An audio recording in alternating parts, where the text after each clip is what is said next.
여호와의 말씀이 내게 임하니라. 이르시되 내가 너를 모태에 짓기 전에 너를 알았고 내가 배에서 나오기 전에 너를 성별하였고 너를 여러 나라의 선지자로 세웠노라 하시기로, 내가 이르되 슬프도소이다. 주 여호와여 보소서, 나는 아이라 말할 줄을 알지 못하나이다 하니, 여호와께서 내게 이르시되 너는 아이라 말하지 말고 너는 너를 누구에게 보내든지 너는 가며 내가 네게 무엇을 명령하든지 너는 말할지니라.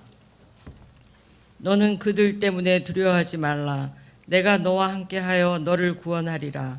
나 여호와의 말이니라 하시고, 여호와께서 그의 손을 내밀어 내 입에 대시며 여호와께서 내게 이르시되 보라, 내가 내 말을 내 입에 두었노라. 보라, 내가 오늘 너를 여러 나라와 여러 왕국 위에 세워 내가 그것을 뽑고 파괴하며 파멸하고 넘어뜨리며 건설하고 심게 하였느니라 하시니라. 아멘. 또 이르시되 내가 진실로 너희에게 이르노니 선지자가 고향에서는 환영을 받는 자가 없느니라.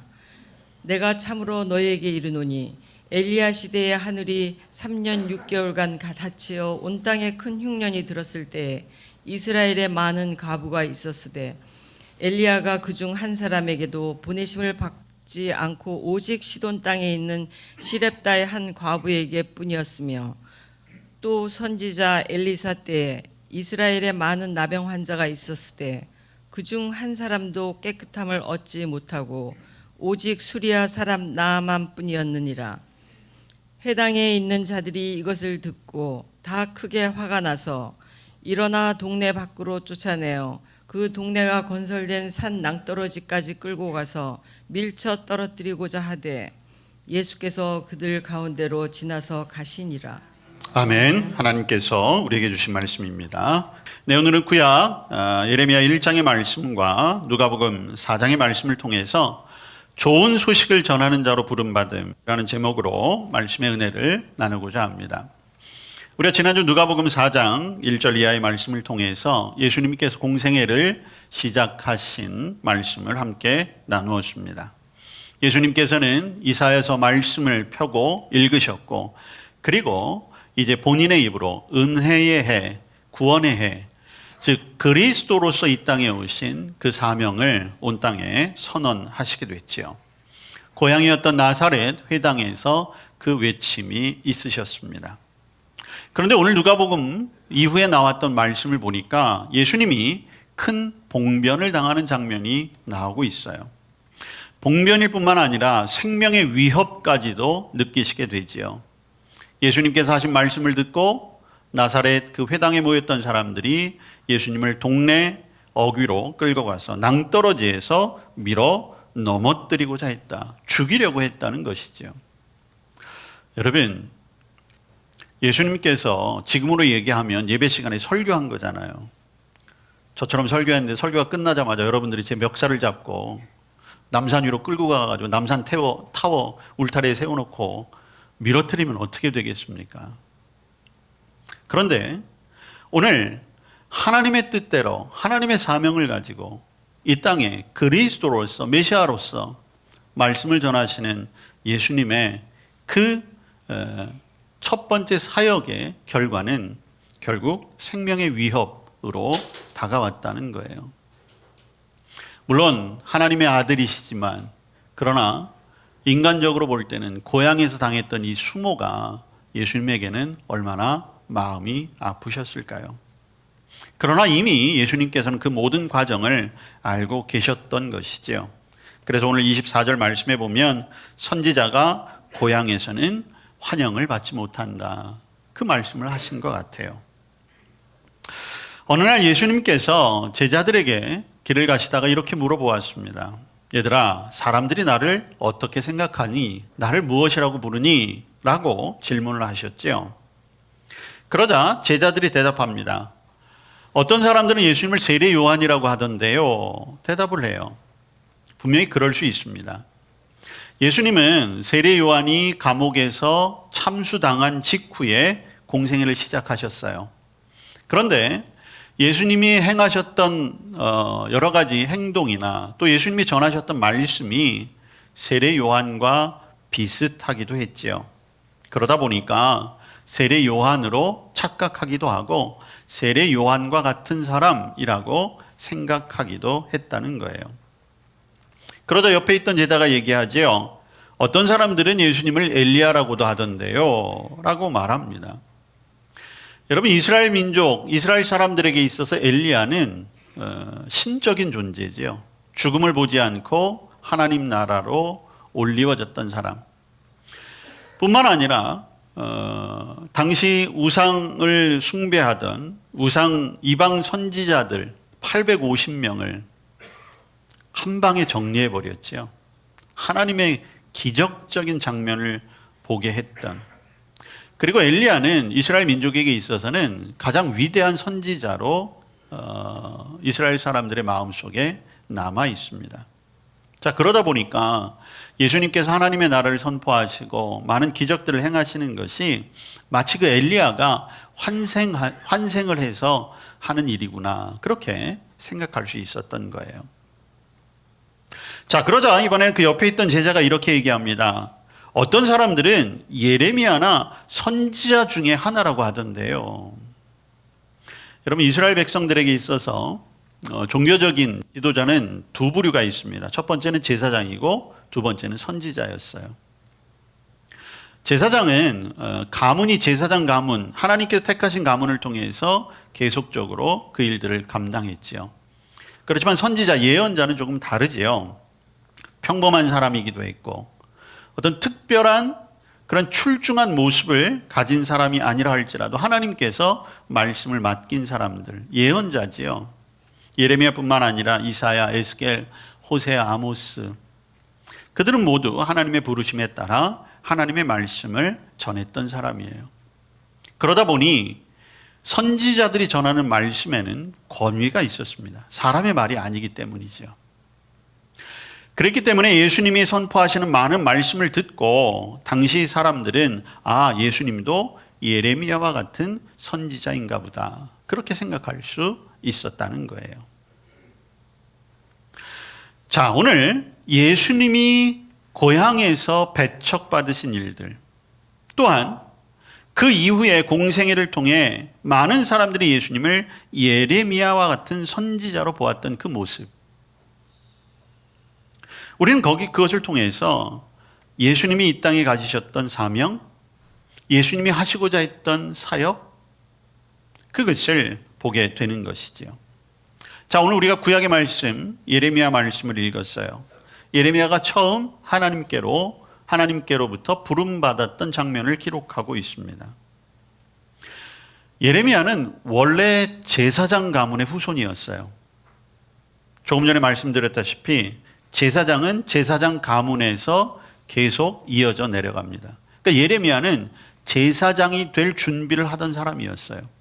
그런데 어느 날 하나님이 예레미야를 부르십니다. 그런데 때가 별로 좋지가 않아요. 예레미야가 부름받았을 때는 남유다 요시야 왕 때입니다. 여러분, 요시야 왕 하면 종교 개혁을 했던 왕으로 기억을 하시죠? 요시야, 히스기야 왕과 같은 그런 왕들이 타락해가고 하나님을 잊고 살았던 백성들에게 다시 하나님께로 돌아가야 하겠다라고 하는 그런 정책을 펼친 왕이었어요. 그렇지만 그들의 수고와 노력은 한계가 있었습니다. 하나님의 백성이라고 하는 남유다, 심지어 북이스라엘이 이방 아수르에게 멸망당한 이후에도 사실 남유다 백성들은 정신을 차리지 못했어요. 끊임없이 하나님께서 예언자들을 통해서 그들에게 회개와 심판의 메시지를 주었지만 듣지를 않았던 거죠. 그래서 지금 남유다, 예레미야가 하나님께로부터 부름받았던 그때의 남유다의 상황은 일촉즉발 풍전등화와도 같은 상황이었어요. 북쪽에는 아수르라고 하는 나라가 있었고, 그리고 남쪽에는 바벨론이라고 하는 신흥 제국이 힘을 키워가고 있었습니다. 그리고 또 한쪽에는 전통적인 강국이지요, 애굽이라고 하는 나라가 다시 그 기세를 떨치려고 하던 그러한 때였어요. 조그만 나라 남유다는 그 사이에 한마디로 낑겨가지고 아무것도 못하고 있었어요. 그러면 더욱 하나님을 향해서 기도하고 하나님만을 바라보아야 할 텐데 그렇게 하지 못했던 거죠. 신앙적으로 타락하고 정치적으로는 혼란의 시기들이 계속되고 있었습니다. 이러할 때에 예레미야가 부름받아서 50년 동안 하나님의 말씀을 대언하게 돼요. 안타깝게도 예레미야는 자신의 예언자 생활을 하는 동안 남유다가 바벨론에 의해 멸망당하고 포로로 끌려가는 장면을 목도하게 됩니다.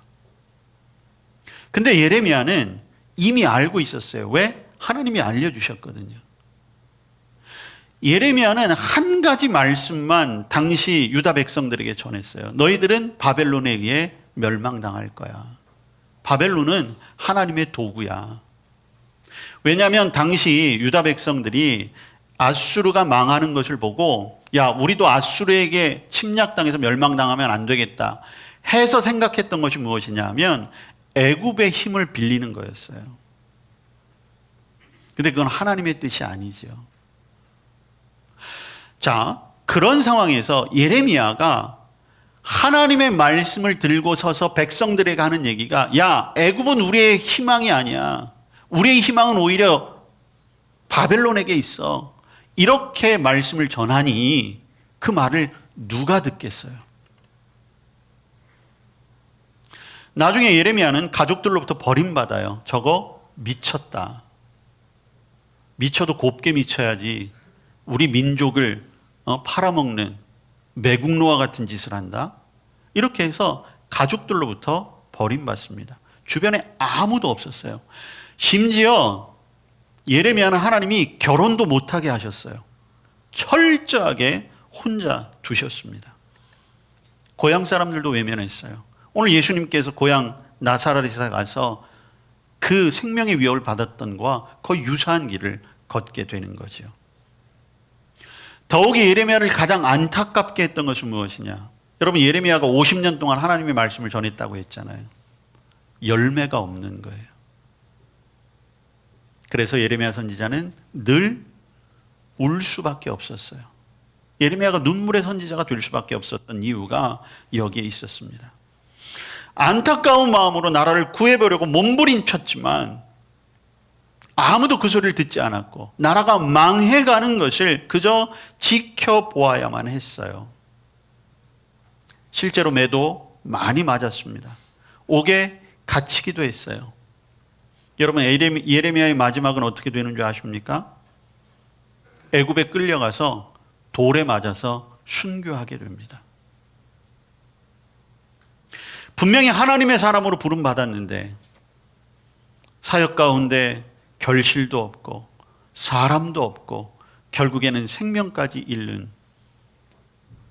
인간적인 눈으로 보면 가장 비참한 인생을 살았다고 밖에 할 수가 없겠지요. 여러분, 그래서일까요? 여러분, 오늘 예레미야를 하나님께서 부르실 때에 여러분 5절 말씀을 보세요. 하나님이 이렇게 말씀하시죠. 모태 짓기 전에 너를 알았고 내가 배에서 나오기 전에 너를 성별했고 너를 여러 나라의 선지자로 세웠노라. 이렇게 말씀하세요. 여러분, 이 말씀만 놓고 보면 얼마나 축복된 말씀이에요. 야, 하나님이 나를 이렇게까지, 그리고 나를 하나님의 사람으로 세워주셨을까? 여러분, 저와 여러분에게 이런 음성이 들린다면 저와 여러분은 이런 음성 앞에 물론 부담도 있을 수 있어요. 그렇지만 얼마나 기쁘겠어요. 얼마나 든든하겠습니까? 그런데 여러분, 오늘 6절 말씀을 보세요. 예레미야가 어떻게 반응합니까? 그 이야기를 듣고 슬프다라는 거예요. 슬프다. 하나님의 말씀이 임했는데 슬픈 거예요. 그러면서 뭐라고 얘기합니까? 저는 아이라 말할 줄을 모릅니다. 이 말은 뭐예요? 저는 못합니다. 아니, 될 수 있으면 피하고 싶습니다. 여러분, 예레미야는 제사장 가문의 후예잖아요. 누구보다도 하나님이 어떤 일을 하시는지를 잘 알고 있는 사람이었어요. 그런 그에게 하나님의 소명, 부르심은 두려움이었던 거예요. 겁이 나는 거죠. 왜? 자기 민족이 가는 길이 뻔하게 보이니까. 그 두려움 속에 하나님 앞에 이렇게 얘기할 수밖에 없었던 것입니다. 그러나 예레미야는 그럼에도 불구하고 하나님의 뜻을 따르게 되는 거죠. 하나님의 뜻을 따르는 것이 고통스럽다는 것을 누구보다도 잘 알고 있었어요. 슬픈 일이기도 하고 피하고 싶지만 끝까지 순종했던 것입니다. 그를 향하여 하나님께서 이렇게 말씀하시죠. 여러분 9절과 10절 말씀입니다. 여호와께서 그의 손을 내밀어 내 입에 대시며 여호와께서 내게 이르시되 보라 내가 내 말을 내 입에 두었노라. 보라 내가 오늘 너를 여러 나라와 여러 왕국 위에 세워 내가 그것들을 뽑고 파괴하며 파멸하고 넘어뜨리며 건설하고 심게 하였느니라. 여러분 이 말은 하나님의 일하심의 계획이에요.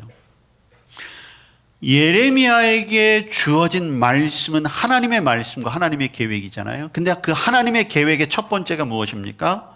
여러 나라와 여러 왕국을 뽑고 파괴하고 파멸하고 넘어뜨린다는 거예요. 여기에는 자신의 조국 유다도 포함되어 있습니다. 한참 힘을 쌓아가고 있는 바벨론, 그도 하나님이 파멸하시겠다는 거예요. 아수르 하나님께서 넘어뜨리신다는 거죠. 애굽 하나님 앞에 무릎 꿇게 되는 거예요. 그게 하나님의 계획인 것이죠. 그러나 여러분, 파괴하고 파멸하고 뽑아내고 넘어뜨리는 것, 그것이 하나님의 결론이 아니에요. 지금은 비록 많은 죄악과 그리고 하나님을 배반한 그 결과로서 파괴되고 파멸되고 있지만 하나님의 마지막 계획은 무엇입니까? 바로 그 다음의 말씀이죠. 건설하고 심게 하시는 것. 여러분 이사야서와 예레미야서가 거의 비슷하기는 하지만 이사야서는요 하나님의 심판과 하나님의 진노의 메시지를 강력하게 선포하지만 후반부에 가면 하나님의 회복을 통해서 위로와 소망의 말씀을 하세요. 근데 예레미야서는 그렇지 않아요. 예레미야는 끝까지 하나님의 엄중한 심판을 강조하며 하나님의 예언을 전하고 있습니다. 그런데 오늘 예레미야를 부르시는 그 처음 순간 예레미야에게 주신 하나님의 결론은 무엇입니까? 건설하고 심는다는 거예요. 지금 이제 유다 왕국은 망함일보 직전이에요. 어떤 것으로도 소망을 찾을 수가 없었습니다. 자신들 스스로도 우리가 하나님께로부터 버림받았다, 그러한 생각에 큰 낙담을 하고 있을 때였죠. 그런데 그때 예레미야에게 하나님의 분명한 계획을 보여주신 것입니다. 나는 세상을 다시 새롭게 할 것이다. 그 씨, 그 생명을 결코 놓지 않을 것이다. 오늘 예수님께서도 나사렛의 회당에서 분명히 말씀하고 계시죠. 사실 오늘 고향 그 회당에서 모였던 사람들이 분노를 일으키고 예수님을 죽이려고 했던 이유는, 여러분 예수님께서 오늘 예를 들어 말씀하시는 것이 엘리야 엘리사 시대 때 있던 사렙다 과부의 이야기와 나만 장군의 이야기예요. 그들이 하나님의 방법대로 기적적으로 치유함을 얻고 살아간 이야기를 말한 것인데, 여러분 가만히 보시면 그 두 사람은 유대인이 아니에요. 나사렛 회당에 모여있던 예수님의 고향 사람들은 전부 유대인인데 예수님의 말을 들으니까 마치 복음의 능력이 자신들에게서 떠나간 것처럼 예수님이 말씀하시는 것에 거기 모여있던 사람들이 예수님께 큰 분노를 일으켰던 것이죠. 그런데 예수님이 이렇게 하신 말씀은 무엇입니까? 유다 백성들에게서 구원의 계획이 끊어진 것이 아니라 하나님의 구원의 계획이 온 땅을 향하여 펼쳐져 있음을 다시 한번 선언하신 것이고, 그 일을 위해 예수님이 오셨다는 것을 보여주시기 위함이에요. 그런데 눈이 가리워지고 귀가 닫혀지고 마음이 닫혀지니까 그 복음, 그 좋은 소식, 능력의 말씀이 들려지지 않는다는 것이었죠. 예레미야 시대도 마찬가지 아니었겠어요? 지금 우리는 당장 애굽에 기대어 이 나라를 지탱해 가야 하는데, 지금 우리를 호시탐탐 노리고 있는 바벨론에게 가서 오히려 항복하고 그 나라의 지배를 받으라고 하는 예레미야의 말이 어떻게 들려질 수 있겠어요? 하나님의 말씀임에도 불구하고 받아들이지 못하고 있었던 것이지요. 여러분, 오늘 우리가 살아가는 이 땅도 비슷하지 않을까요? 저와 여러분은 분명히 좋은 소식을 전하기 위하여 예레미야처럼, 많은 선지자처럼 이 세상을 향하여 복음을 전하라고 부름받았음을 우리는 잊어서는 안 되는 거예요. 그리고 또 한 가지 기억할 것은 그 일이 결코 쉽지 않다는 것입니다. 우리의 말을 환영하지 않아요. 특히 요즘과 같이 이러한 혼란한 정국 가운데 참으로 안타까운 것이, 복음이 점차 너무나도 왜곡되어지고 복음과 교회와 성도의 권능과 능력을 어떤 자신들의 욕심을 채우는 일에 동원하고, 세상의 시선이 부정적으로 교회와 성도들을 바라보는 이때 과연 우리가 어떤 일들을 감당할 수 있을까? 그러나 오늘 우리는 다시 한번 예레미야에게 주셨던 그 말씀을 주목해야 할 것입니다. 저와 여러분을 통해 이 땅을 새롭게 건설하고 심게 하시는 그 하나님의 말씀, 그것을 이 땅에 전하는 것이 우리의 할 일이라는 것이죠.